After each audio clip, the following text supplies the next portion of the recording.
When I was a small kid, you couldn't keep me out of a construction project. I would sit across the street and watch them build a new house or something. And when they locked me out, I'd sneak in and unlock a window so I could get back in anytime I wanted. So probably at a very young age, I realized I was interested in architecture. In college, I started out in business and realized very quickly that I did not like business at all. And my brother-in-law had a drafting studio, and he was the sole proprietor, and he needed somebody to step into his office, and so I volunteered. I went to work for him, starting to draft, and they're not pretty projects in terms of skill level, but I loved it. And so that got me into architecture school at the University of Utah. I did take 1 year off at the suggestion of Gordon Hashimoto, and I'm glad he had me do that because I went to work for Richard Kohler up in Park City. I moved up there for a year and got some experience, valuable experience with him, and then came back into the program for my final 2 years. It was difficult, very difficult, and I remember being scared to death when they told us architecture school would be 24/7. I was on my own and didn't have support from family or financial support, I should say, from family or scholarships, and so I had to figure out a way to pay for it, which was through student loans. And when I graduated, I had $40,000 in student loans, and when I paid that off, I put in a pool to celebrate, and then started it all over again. But yeah, it was difficult, but I met some good friends there that I went through the practice with. Neil Richardson, he and I sat together through both years, and he was invaluable in helping me get through the process. And Ted Smith, who we all know, he was part of Richardson partnership at the time, and he taught structures at the U. And when I took the AIA exam, the only thing I didn't pass was structures. And so he teased me that he had taught me everything he knew, and yet I still didn't make it. And I said, well, you should have tried harder. But no, I finally made it and got my license, and it was just an ecstatic moment. And I continued on at Richardson until 1989. At Richardson's, mostly what I worked on was schools. And we did quite a few schools here in the Salt Lake Valley, and Davis School District was one of our larger clients. And so we did a lot of their work. And at times it was a little frustrating because the director of construction services, architectural and construction services at Davis School District, though he was an architect, he liked to keep things very simple. And we wanted to spread our wings a little bit and try some different things. And Richardson even had a design competition for a school in Kaysville that we were working on. And we presented that to that person at the district. He didn't like it, so we went back to just the, like Steve Crane likes to say, a kid on a grid. Double-loaded corridor school, and that's what they liked. I loved being at Richardson's. The experience I got was invaluable. I had the privilege of working with Bill Richardson, Neil Stowe, who went on to become director of division of DFCM, and and he was one of my main mentors at Richardson. I worked very closely with Neil, and then of course Ted Smith, who was over ARCOM and all the computers. And when I was at the University of Utah, we didn't have computers. They were just coming out. Unfortunately, I was always just a few years behind, and I hate to say it, but I never learned how to draft on a computer. And I kind of hated that. One of the things they taught me was how to use the architectural library back then, because it wasn't all on computer. We had a library of books, and there was one fellow there that I got lazy, and I would always ask him, how do I draw this or that? And finally he got tired of it and said, there's the library. And so over time, I think I became the king of the library, and I knew where everything was. They introduced me to meeting with clients out on the site, I remember one time working, designing a library for a city, and I was late for a meeting, and boy did I was really chewed out. And the reason I was late is when I walked onto the site, there were several questions, and I paused to answer those questions, and I was late meeting the main person at the city, and he didn't appreciate that. So I learned the importance of clients come first, and make sure that they're taken care of, that they're happy with you, and eventually I became the client, and that experience was very important to me. But I also learned to let the architect spread their wings. I was the director of architectural services at Davis School District for 6 months, and then had the good fortune of becoming the administrator of facilities management and planning for Davis School District, working for Assistant Superintendent Lynn Trenbeth. And she pretty much gave me carte blanche to do what I felt needed to be done. And in the mid-90s, we brought in Stephen Friedlander from Boston. I had seen him at an architectural conference and was very impressed with his schoolwork. So we brought him to Farmington, and we had 2 architectural firms, VCBO and Naylor Wentworth, and we brought in their engineers that they were proposing to us. And for 3 or 4 days, we just rethought the concept of school design. And up to that point, it had been just double-loaded corridors in what I think we called it an H plan, and had very few windows as a result of the energy crisis in the 70s, and dark brown doors. They were the most depressing buildings I'd ever seen, and to walk into them would make me just cringe. I wouldn't want to go in with that dark brown door that was a common paint color, at least for Davis School District at the time. We took the information from that meeting, and we sat down with the architects and developed a new prototype. And that prototype, if I were to rebuild it today, would be completely different. But at the time, in the late 90s, early 2000, it was really stepping outside the norm. And several... How so? Well, No, we were, the new plans had a finger that that went out. There was the main corridor piece, and then the classrooms went out in wings, and every classroom had large, spacious windows. We learned through research of VCBO and some of the other architects the value of natural daylighting, the effects that it had on a person's psyche and in learning. And there was one thing that I learned is that with just natural daylighting, a person can do 10% better on their test scores. And that's free. You just have to provide it.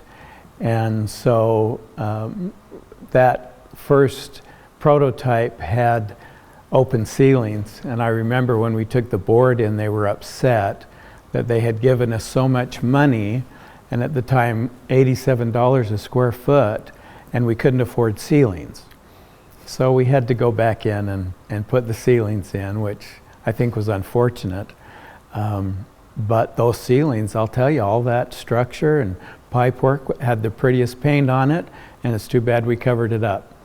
But over time we were able to expose some of the structure of the building, And we added, as we went along, we added more and more glass. Probably the culmination was Farmington High School for me, and it has floor-to-ceiling glass.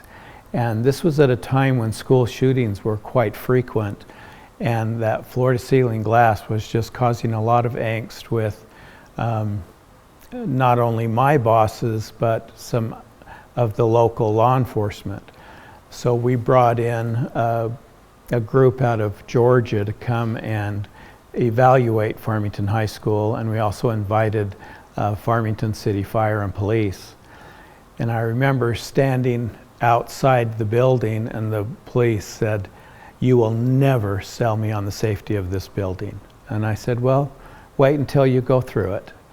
And so after the tour, we met out in the parking lot again. He said, "This is probably one of the safest buildings I've ever been in."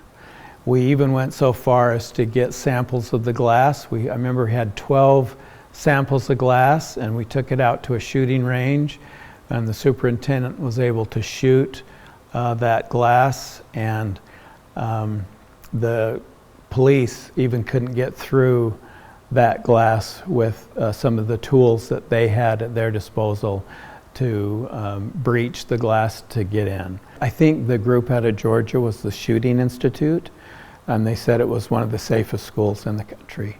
And yet, floor-to-ceiling glass everywhere. We have multiple exits, and of course the standard of today where you can push a button, lock all the doors, and close safety doors, and you can stand in one place, and two people, one on each floor, and see almost the entire corridor system. It's just a fabulous process. We had an amazingly supportive school board and administration.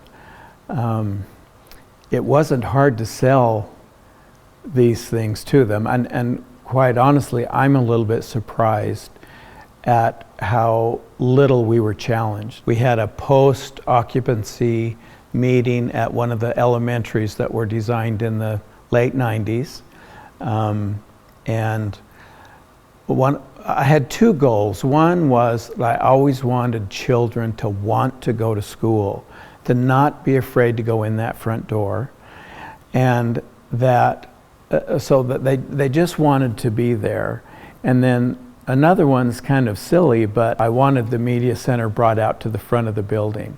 And what does that do? It allows people to see that education is going on without seeing directly into the classroom. But with the glazing that we had, you can still see into the classroom. And another challenge I had was they always want blinds to block bright sun in the morning, which makes sense. But what I found was that they wouldn't open the blinds. They just got complacent. And I remember going into a junior high school, and the blinds in the media center were closed to an interior courtyard. And so me and my director, Brian Turner, went over and opened all the blinds. And in doing so, we discovered there were bullet holes in the glass. And I asked the library director, "How long have these bullet holes been here?" And she goes, "Well, I don't know." And I asked, "How long have you been here?" And she says, 10 years. And I said, "And you've never opened the blinds in 10 years? She said, "No." So we had to, of course, come up with a way that they close blinds, but the students can still see outside. So we got those kind of blinds that even when they're closed, you can still see what's going on outside. Back to the one school at Creekside Elementary, we had this post-occupancy building with some of the parents to ask them how they felt about it. And one parent said, "I love this school and my son loves this school. The best way that I can, when he's acting up, is to bring him back into line is to threaten that I won't let him go to school in the morning. And that will straighten him up. He loves coming to school." And I remember turning to the architect and I said, "You did it. You made a school that kids want to come to." And so that was very important to me. And I always hoped that our designs helped a teacher feel good about coming to school. They wanted to be there. And if the teacher wanted to be there and the student wanted to be there, then it only was natural that test scores would rise. The legislature did not like what we were doing. And Why not? they felt like we were building Taj Mahals and that I was building a Taj Mahal to myself. And so I had to go to the legislature and testify to them, to some of the committees, and hosted Howard Stevenson, who at the time was part of the group over public education, and he also was president of the Utah Taxpayer Association. He also, I believe he and a few other legislators owned, operated, and built charter schools. And they were building the typical double-loaded corridor school with sheetrock walls. And I believe they were paying about $127 a square foot for those buildings. And we toured one of our Layton schools that was one of the newer plans back in the early 2000s.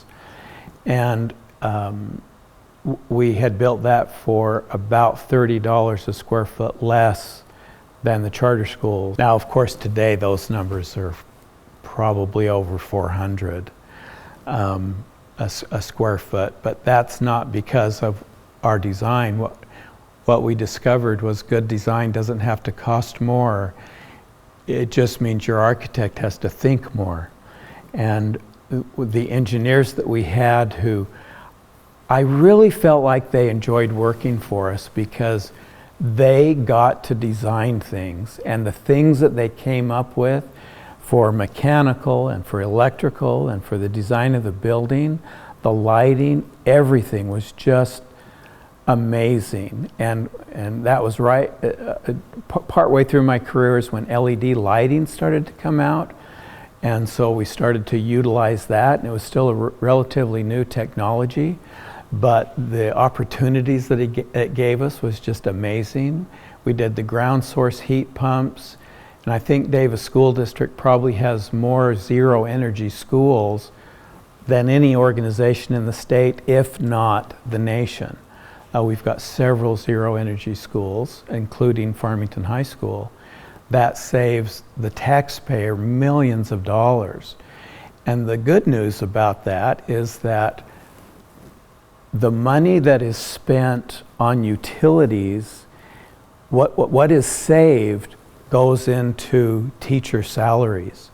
So when we sat in negotiations every year, the more we could save on utilities by spending a little bit more upfront cost for some of these systems, lowered utility bills, and that money was left on the table for salary increases. Our new architectural plans for the elementary were running $5 to $10 a square foot less than the H plan, and our junior highs were running $10 to $15 a square foot less than the H plans with these new Taj Mahal style schools. And I attribute that to the architects and the structural engineers on the materials that they used and the way they engineered the buildings. I never learned how to draw on a computer, and it still amazed me that you could push a button and draw a line. But watching from being at the University of Utah and seeing the CAD in the basement under the stairs to where we are today is nothing short of a miracle. I got to the point where when we finished a new building, I didn't have to go through it because I'd already seen it. I knew exactly what it looked like. And with the furnishings that the architect selected, and along with the interior designer, and I never ceased being amazed with what the architects could show us in our offices on the screen with the computer and the walkthrough. I also, if I could, just reflect a little bit on my career as a whole. I wasn't an outstanding student at the University of Utah. That's why I took a year off. I needed to get some experience. I had never been exposed to the field of architecture. I knew I loved it, but my dad was a businessman, and everybody I knew were businessmen. I never met an architect in my life. And so when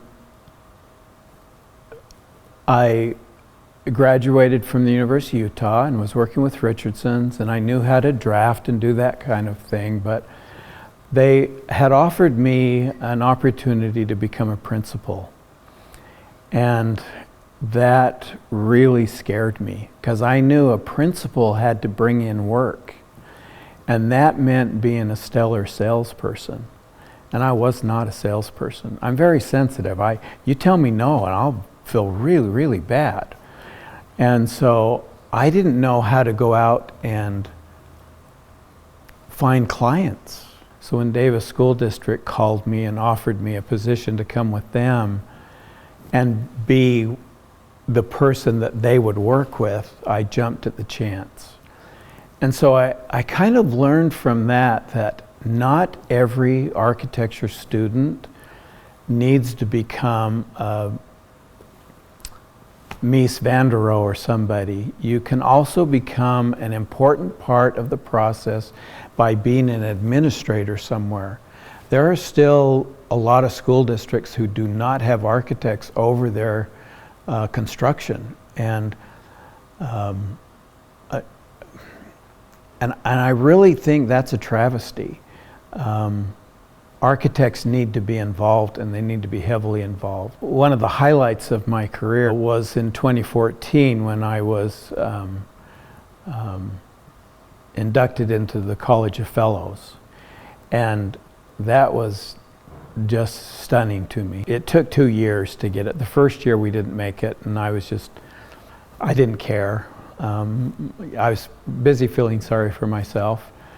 And so the second year we tried it again, and Jeannie Jackson at VCBO was my mentor at the time, and R.K. Stewart, and they helped me, and finally got that letter of acknowledgement that I had been accepted.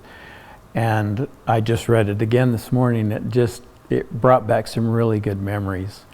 And when we in Atlanta, and I took my daughters, and we had a grand weekend. We flew first class, and we had a limo take us to the hotel, and just really lived it up. And we were at one of the parties, and one of the jurists came to me and said that was the best submission I've ever seen. And so my daughter started crying. It was just such a great moment, and I owe that to Jeannie Jackson and the effort that she just dragged me along, kicking and screaming. My boss was the assistant superintendent, and they allowed us to travel to almost every state in the United States. We attended several conferences, AIA, where we would focus on school design, the AIA conferences, the Council of Educational Facility Planners International, and they focused solely on school design, and there were a couple of others, and so we attended all of those. And I remember coming back from a conference in Florida, and Brian Turner and I were on the plane, and he was doing something on his laptop, and I was over scribbling on pieces of paper. And we got back to the office, and we had attended a class on facility planning. And Davis School District has nearly 100 schools, and they're getting very old. The majority of them now are over 60 years old. So it requires a lot of planning in those. So we developed a document that I think is second to none on tracking every single school and every element of that school. And I went back to my office a couple of weeks ago and visited my successor, and I was in his office and he had that document up on his screen and he was going through that.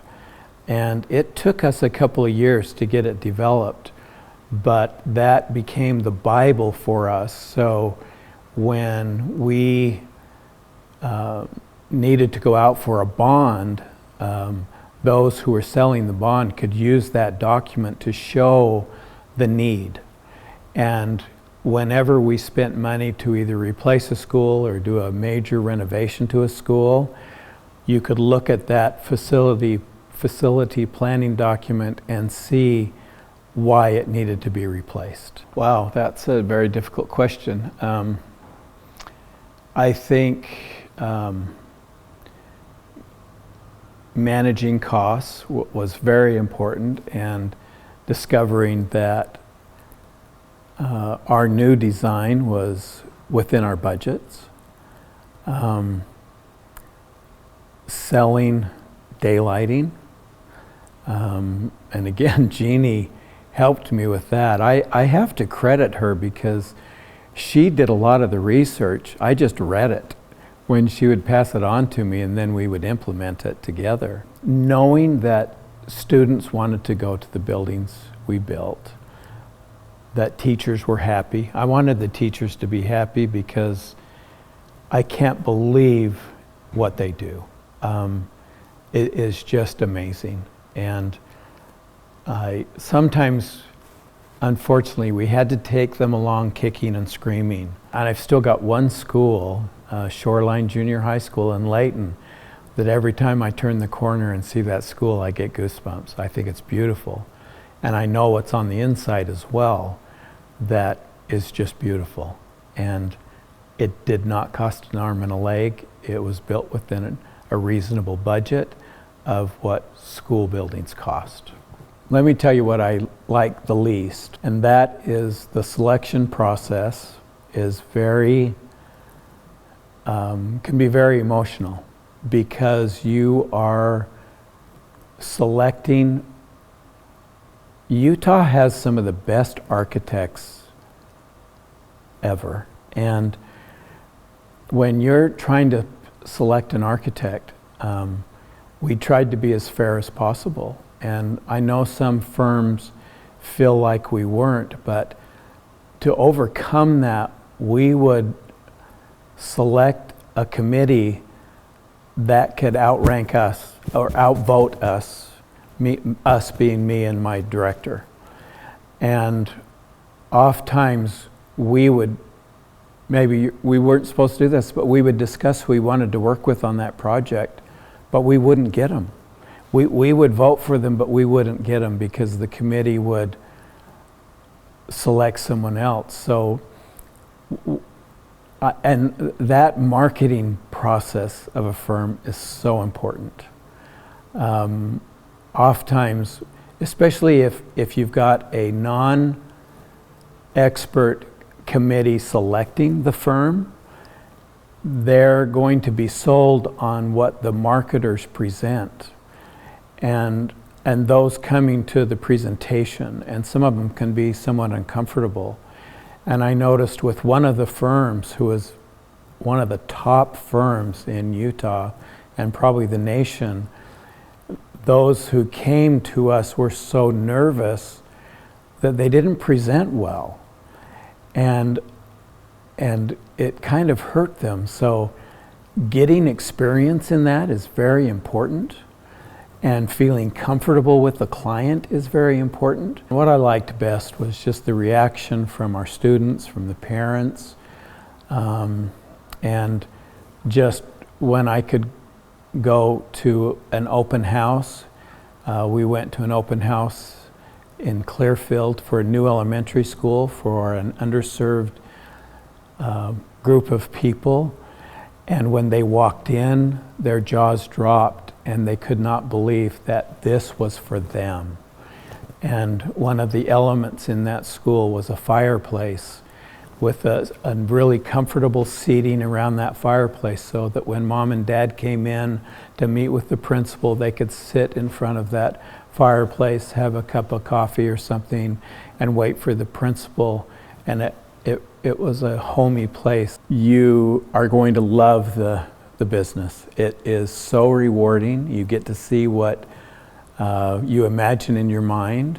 Don't be discouraged if you're not the best designer in the office. There are lots and lots of jobs available for architects, and find what it is that you like to do. I kind of wish maybe that the architecture schools introduced architects to all the different avenues available to an architect, and not just going in and sitting at a computer and drawing, and you're going to do that for a long time before you become a principal. But it's very rewarding, and just know I have not sat down at a drawing table since 1989, and I have loved it. I have loved doing what I'm doing and being able to work with the architects.